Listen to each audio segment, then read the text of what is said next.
శుభోదయం అందరికీ. నా పేరు జశ్వంత్ కుమార్. నేను 6వ తరగతి చదువుతున్న విద్యార్థిని.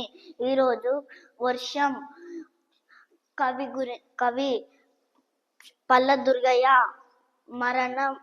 జననం 1914, మరణం 1983. జననం జన్మస్థలం హన్మకొండ జిల్లాలోని మణికొండ ప్రాంతం. తల్లిదండ్రుల పేర్లు నర్సమ్మ, పాపయ్య శాస్త్రి.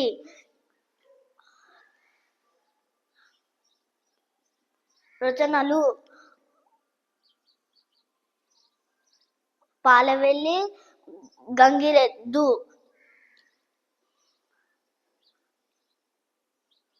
రచన శైలి తెలంగాణలో పదజాలంతో సున్నితమైన ఆశయంతో సాగుతుంది. ధన్యవాదాలు.